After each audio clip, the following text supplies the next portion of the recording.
Buenas noches, yo le estaré hablando sobre las declaraciones Helsinki que fueron adoptadas por 18 asambleas en Filadelfia en junio del 1964. La Asociación Médica Mundial ha promulgado las declaraciones Helsinki como una propuesta de principios éticos para la investigación médica en seres humanos, incluida la investigación del material humano y de la información identificables, puesto que estas declaraciones fueron solamente estrictas para los médicos. Entonces, dentro de estas declaraciones hay algunos principios generales que su propósito principal de la investigación médica en seres humanos es comprender las causas, evolución y efecto de las enfermedades y mejorar la intervención preventiva, diagnóstica y terapéutica de métodos y procedimientos de tratamiento. O sea, ellos buscaban la manera de prevenir las enfermedades y que si llegaban las enfermedades, entonces ellos tener un diagnóstico a cabalidad. Los médicos deben considerar las normas, estándares éticos y legales y jurídicos para la investigación en seres humanos con sus propios países, al igual que las normas y estándares internacionales que sean vigentes. Entonces, hablando de los riesgos y costo y beneficio, toda investigación médica en seres humanos debe ser precedida de una cuidadosa comparación de los riesgos y los costos para la persona y los grupos que participan en la investigación, comparación con los beneficios prescindibles para ellos y otras personas o grupos afectados por la enfermedad que se va a investigar. Grupo y personas que son vulnerables. Mayormente, la investigación médica en grupos vulnerables solamente se justifica la investigación si responde con las necesidades o las prioridades de la salud de estos grupos, y la investigación no puede realizarse en un grupo no vulnerable. Además de estos grupos, podrá beneficiarse de los conocimientos prácticos o de la intervención derivada de la investigación. Entonces tiene también lo que es un comité de ética dentro de la investigación. El protocolo de la investigación debe ser enviada para consideraciones y comentarios, consejos y aprobaciones al comité de ética de la investigación. Debe ser transparente en los funcionamientos. Además de esto, debe ser independiente del investigador, del patrocinador o de cualquier otro tipo de influencia indebida, y debe ser debidamente calificado por el comité. O sea, que sea totalmente aprobado por todos los miembros del comité. Tenemos lo que es la privacidad y confidencialidad. Debe ser tomada en cuenta todas las precauciones para resguardar la intimidad de la persona que va a participar en la investigación, y debe de ser totalmente confidencial esa información de esa persona que se va a hacer la investigación. Tenemos también lo que es el consentimiento informado. La participación de la persona capaz de dar su consentimiento informado en la investigación médica debe ser voluntaria, pero dice que aún puede ser apropiado o consultar con los familiares o líderes de la comunidad. Ninguna persona capaz de dar su consentimiento informado debe ser incluida en los estudios, al menos que ella no acepte deliberadamente. También se habla aquí de lo que es un placebo. Cuando no existe una intervención aprobada, el uso de un placebo o ninguna intervención es aceptable, o cuando por razones metodológicas o científicamente sólidas y convincentes sea necesario para determinar la eficacia, la seguridad de una excelente intervención. Aquí también está lo que es inscrito y la publicación de la intervención y difusión de los resultados. Toda investigación debe estar en una base de datos y publicada antes de aceptar la primera persona.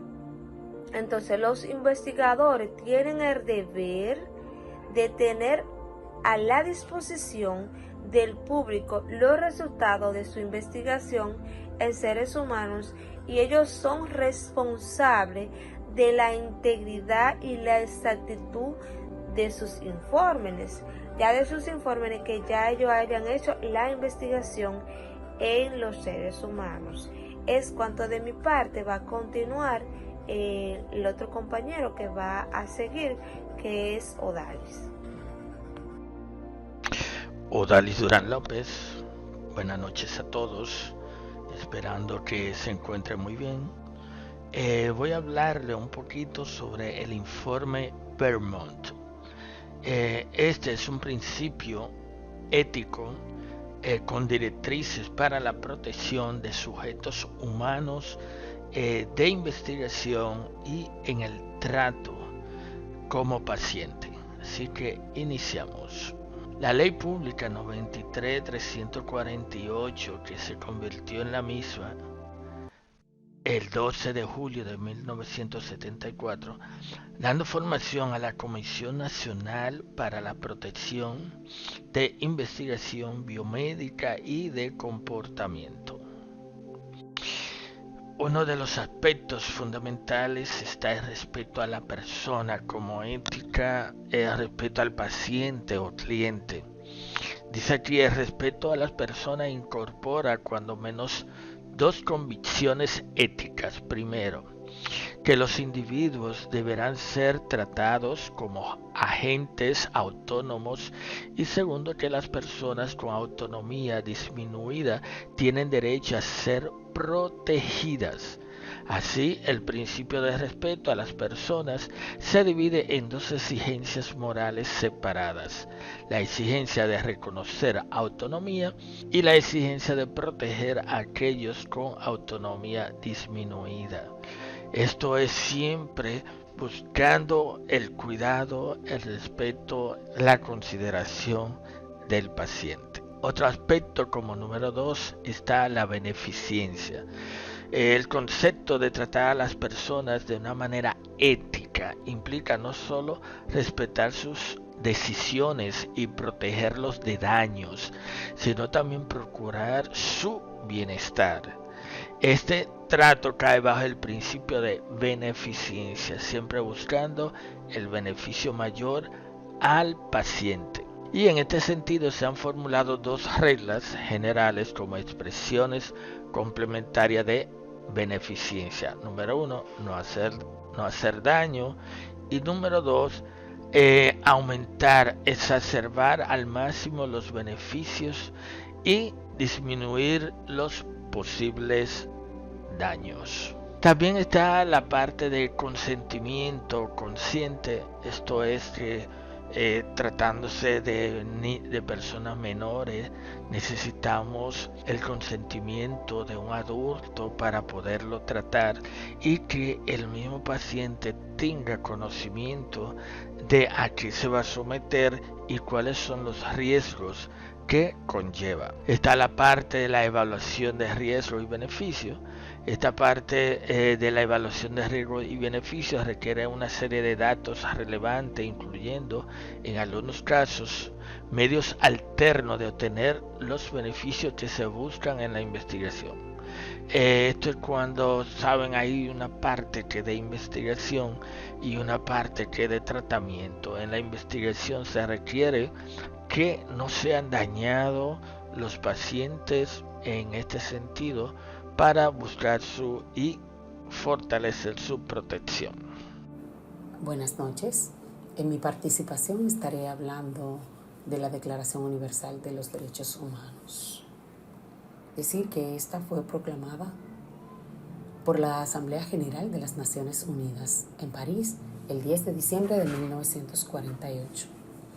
Creada como un ideal común para todos los pueblos y naciones. Nació como respuesta a los horrores de la Segunda Guerra Mundial, cuando se produjo una masiva violación de los derechos humanos, cuya principal víctima fue la población judía con el Holocausto, pero que también alcanzó a algunos grupos sociales vulnerables como las personas con discapacidades y la comunidad LGTBI.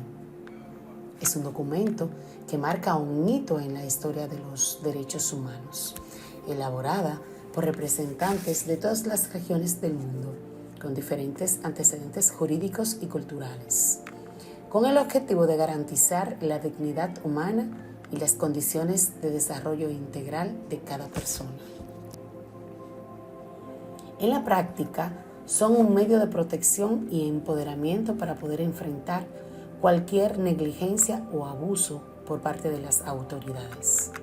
Los derechos humanos deben protegerse en el mundo entero y por eso la comunidad internacional ha ido ampliando y mejorando los mecanismos para garantizar su cumplimiento. De hecho, todos los países han de someterse actualmente a un escrutinio externo, un concepto que permitió crear la Corte Penal Internacional de 1998 y que dio lugar a los Tribunales Penales Internacionales de la ONU y los Tribunales Especiales para Ruanda, la antigua Yugoslavia, Sierra Leona, Líbano y Camboya. También han aumentado los expertos independientes de la ONU y los comités que controlan la implementación de los principales tratados internacionales de derechos humanos y el Consejo de Derechos Humanos de la ONU, que estableció un sistema conocido como examen periódico universal, porque todos los estados examinan cada 5 años la situación de los derechos humanos de los demás. Por su principio de universalidad, los derechos humanos obligan a todos los estados que deben rendir cuenta de su cumplimiento. Aunque la Declaración Universal de los Derechos Humanos carecía de fórmulas jurídicas detalladas, ese vacío fue llenado con la aprobación en 1966 de 2 pactos internacionales vinculantes: el Pacto Internacional de Derechos Económicos, Sociales y Culturales y el Pacto Internacional de los Derechos Civiles y Políticos. Junto con la Declaración, conforman la Carta Internacional de los Derechos Humanos. En sus casi 76 años, aquella Declaración de Derechos Humanos, firmada por 58 países, ha ido impregnando todos los espacios de derecho internacional y extendiendo sus principios a legislaciones nacionales, incluidas las constituciones de más de 90 estados y tratados regionales. La mejor prueba de ese gran avance es que todos los estados miembros de la ONU han ratificado al menos uno de 9 tratados internacionales fundamentales de los derechos humanos y el 80% ha ratificado 4 o más, y ratificar significa comprometerse a respetar, a proteger y cumplir los derechos humanos. Los derechos humanos trascienden las fronteras nacionales y ello permite a la comunidad internacional intervenir para asegurar su cumplimiento e impedir que un Estado los viole gravemente. Históricamente, sin embargo, este principio ha de ser de muy difícil aplicación debido a la política habitual de los organismos internacionales y de no intervención en asuntos internos. En todo caso, lo más importante de los derechos humanos es que pueden ser exigidos por todas las personas y frente a todos los estados, de modo que su protección alcanza también a la población de aquellos países que no han firmado los tratados de derechos humanos y cuyas leyes lo incumplan. Ninguna institución jurídica o política puede desligarse o quedarse al margen de esos derechos. Si nos preguntamos cuáles son los derechos humanos más importantes, tendríamos que decir que no hay derechos humanos más importantes uno de otro, porque son indivisibles y ninguno prevalece sobre el otro. Su razón de ser es la protección de la dignidad humana, desde lo más fundamental, que es el derecho de la vida, hasta los derechos que hacen que ésta merezca la pena ser vivida. Derecho a la alimentación, a la educación, al trabajo, a la salud, a la libertad, entre otros. Lo que sí podríamos delimitar o enfatizar es que los derechos humanos se asientan sobre 3 valores fundamentales: dignidad, igualdad y libertad. Dignidad para vivir como ser humano y desarrollarse íntegramente como persona. Igualdad para ejercerlo sin importar la raza o el sexo, la etnia o el idioma, la religión o cualquier otra condición. Y la libertad para defenderlos y luchar por su pleno cumplimiento. Los derechos humanos afrontan todavía muchos retos, a pesar de que los 193 Estados miembros de la ONU han suscrito la Declaración Universal de los Derechos Humanos. Basta repasar la actualidad para constatar la persistencia del racismo, la discriminación, la violencia y la intolerancia para la comprobación de las libertades de expresión, asociación y asamblea. Imprescindibles para que la sociedad civil funcione, siguen siendo atadas a todas las regiones del mundo. Aún así, los argumentos a favor de los derechos humanos son muchos, sobre todo porque su permanente foco en la dignidad humana ofrece una base firme con el concepto siempre en evolución de las libertades. Quienes redactaron la Declaración Universal de los Derechos Humanos no previeron y no podían prever los nuevos retos que irían surgiendo en estos casi 76 años en torno a las nuevas realidades como la inteligencia artificial, la privacidad digital o el gravísimo desafío ambiental del cambio climático, que pone en peligro cuestiones tan fundamentales como el derecho a la vida, la alimentación, la vivienda, la salud.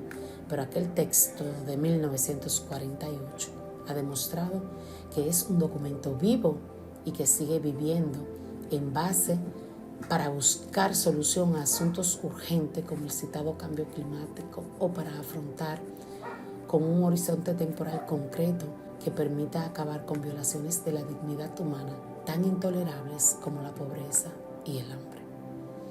Personas de todo el mundo han leído artículos de la Declaración Universal de los Derechos en más de 80 idiomas diferentes.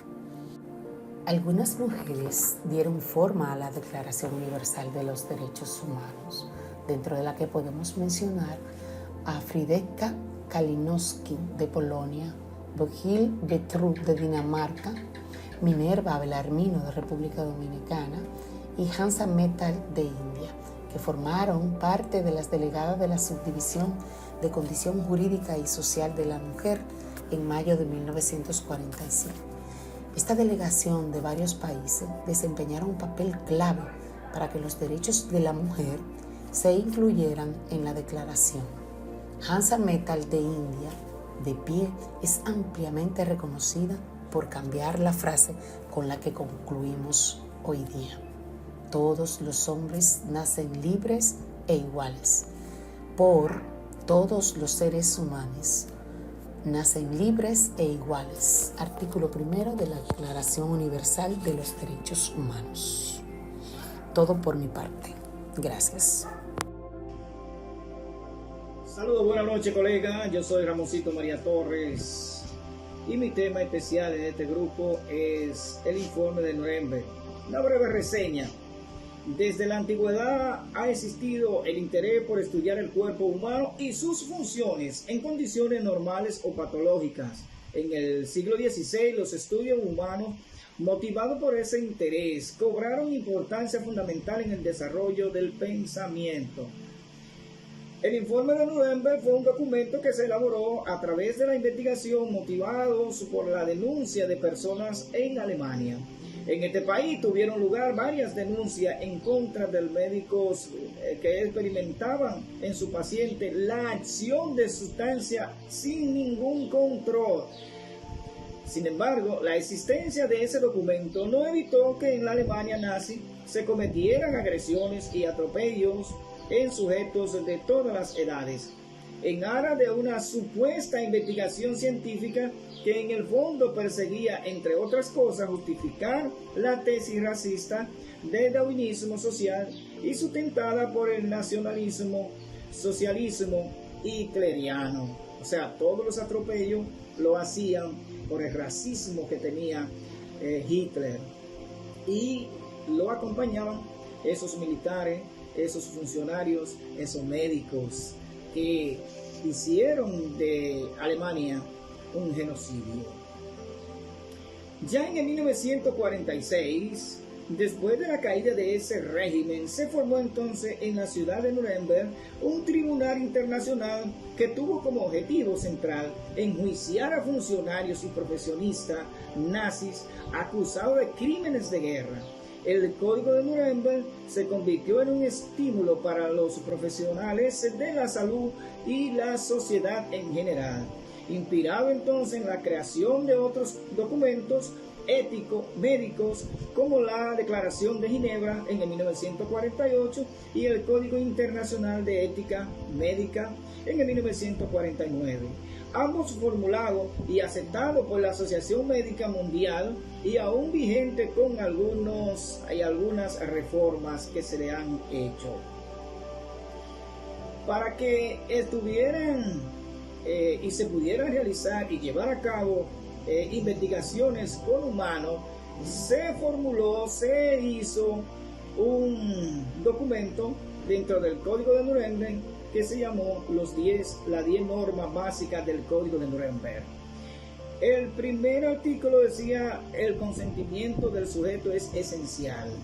El segundo: el experimento debe ser tal que conduzca a resultados positivos para el bien en los resultados de la experimentación con animal y conocimiento de la historia natural. Y el cuarto: el experimento debe ser conducido de tal manera que evite toda lesión o sufrimiento mental o físico innecesario. O sea, que no debían hacer cosas innecesarias, sino cosas que debieran dar fruto. El número 5: no debe realizarse un experimento cuando haya razones a priori para pensar en la posibilidad de lesiones mentales. Y así sucesivamente hasta llegar hasta el 10 y elaboraron ese documento que hoy todavía está vigente. Ya nos damos cuenta que el Tribunal Internacional de Nuremberg en el 1946 jugó su papel y fue creado el 9 de diciembre de 1946 para enjuiciar, ¿verdad?, a 23 prominentes médicos y administradores alemanes por su participación en los crímenes de guerra y en los genocidios y en los medicamentos, porque Alemania fue y allí nació la industria farmacéutica. Por eso ustedes ven que los médicos utilizaban, incluso los médicos nazis, hasta la eutanasia para eliminar a los judíos, que era la raza que ellos querían eliminar. ¿Por qué? Bueno, sencillamente porque Hitler quería una raza pura y los judíos entonces no eran puros, pero él no era judío.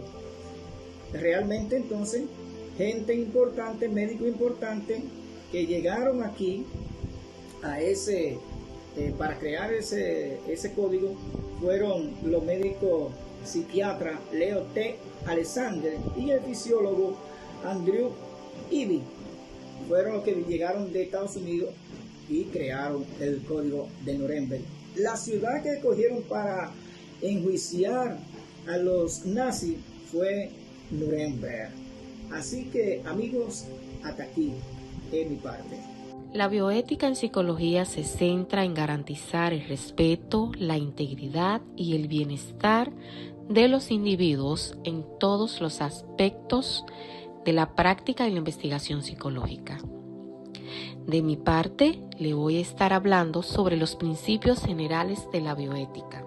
Los principios de la bioética se inician en el año 1974, cuando el Congreso de los Estados Unidos crea la Comisión Nacional para la protección de los sujetos humanos de investigación biomédica del comportamiento para identificar los principios éticos básicos que deben regir la investigación con seres humanos en la medicina y en la ciencia de la conducta. A su vez, en 1978, los comisionados publican el informe Belmont, donde distinguen 3 principios éticos básicos, que por orden serían el respeto por las personas, beneficencia y la justicia. Pero el informe Belmont solo se refiere a las cuestiones éticas surgidas en el ámbito de la investigación clínica y más concretamente en la experimentación con los seres humanos. Miembros de la Comisión Nacional y James Children, en su famoso libro Principios de Ética Biodémica, que fue publicado por primera vez en 1979 y revisado en 4 ocasiones, formulan 4 principios que son no maleficencia, beneficencia, autonomía y justicia. Es ahí que a partir de esos autores se hace un debate internacional sobre los fundamentos de la bioética que no han podido evitar tomar posición frente a principios. Por otro lado, también están los principios de la bioética en los Estados Unidos. Esto define que existen algunos principios generales descubiertos en el ámbito de la ética biomédica y que se deben ser respetados cuando se plantean conflictos éticos en la investigación o en la práctica clínica. Diego García ha hecho una magistral exposición de la historia de estos principios, desde la antigüedad hasta la actualidad. Aquí nos centramos tanto en las cuestiones históricas cuanto en cuestiones conceptuales. Con ello pretendemos indagar cuáles son los elementos revelantes que pueden ofrecer este enfoque. Respeto de la autonomía. La palabra autonomía, que proviene del griego y significa autogobierno, se usa por primera vez para referirse a la capacidad de autogobierno de las ciudades-estado griegas independientes. Para Beauchamp y Childrens, el individuo autónomo es el que actúa libremente de acuerdo con un plan autoescogido. A. La libertad, entendida como la independencia de influencias que controlen. B. La agencia, es decir, la capacidad para la acción intencional.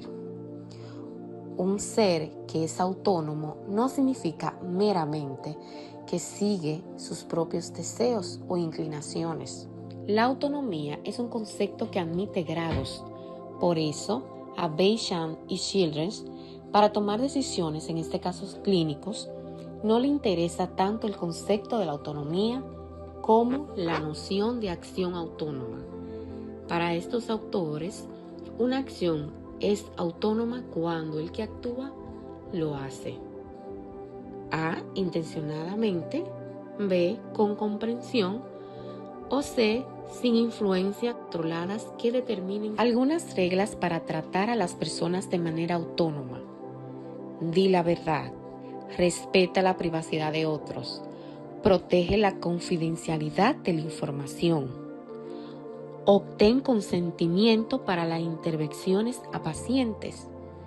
Cuando te lo pidan, ayuda a otros a tomar decisiones importantes.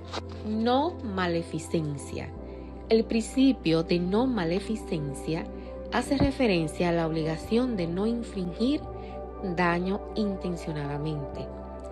Este principio se inscribe en la tradición de la máxima clásica Primum non nocere, lo primero, no dañar. Algunos filósofos consideran a la no maleficencia y la beneficencia como un mismo principio. Para Beauchamp y Children, la obligación de no dañar a otros, por ejemplo, no robar, no lastimar o no matar. Es claramente distinta a la obligación de ayudar a otros, como por ejemplo, ofrecer beneficios, proteger intereses o promover bienestar. Reglas típicas referidas al principio de no maleficencia son las siguientes: no mate, no cause dolor o sufrimiento a otros, no incapacite a otros, no ofenda a otros, no prive a otros de aquello que aprecian en la vida. Beneficencia.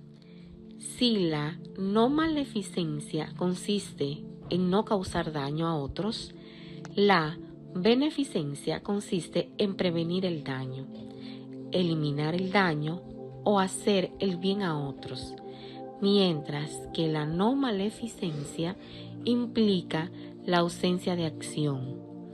La beneficencia incluye siempre la acción.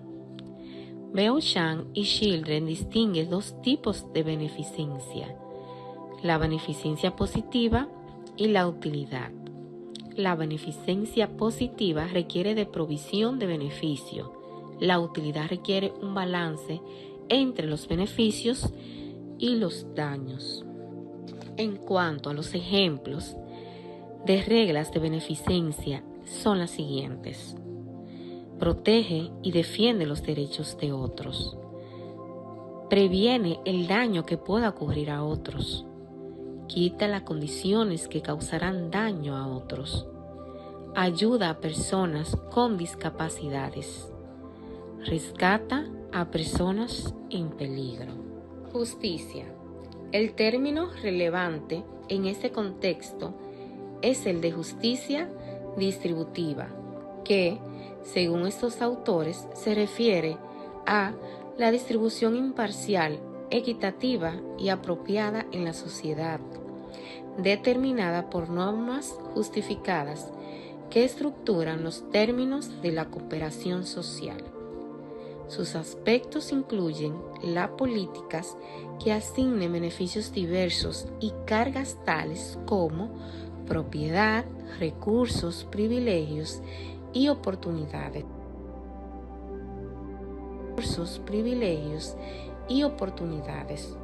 Son varias las instituciones públicas y privadas implicadas, incluyendo al gobierno y al sistema sanitario. Los problemas de la justicia distributiva aumentan bajo condiciones de escasez y competición. Se han propuesto varios criterios de distribución, tales como a cada persona una participación igual, a cada persona de acuerdo con sus necesidades individuales, a cada persona de acuerdo a sus esfuerzos individuales, a cada persona de acuerdo a su contribución social o a cada persona de acuerdo a sus méritos. El principio de justicia en ética biomédica, un actor especialmente relevante es Norman Daniels. Este nos dice que existe un conflicto de intereses entre los que precisan servicios de salud y los que soportan sus gastos.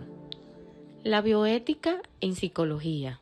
Esta es una rama de la ética dedicada a proveer los principios para la conducta más apropiada del ser humano con respecto a la vida, tanto de la vida humana como del resto de los seres vivos, así como el ambiente en el que pueden darse condiciones aceptables para el mismo ambiente en el que pueden darse condiciones aceptables para la misma.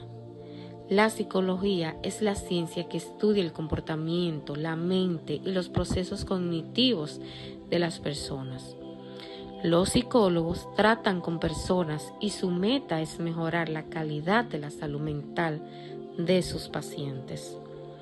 Por ende, se deben de aferrar a una serie de reglas éticas y morales, respetando así la bioética y la integridad humana de la persona. Los seres humanos, por definición, somos seres biopsicosociales y tenemos derecho a ser tratados con dignidad, respetando todos los aspectos de la vida. incluidos los aspectos psicológicos.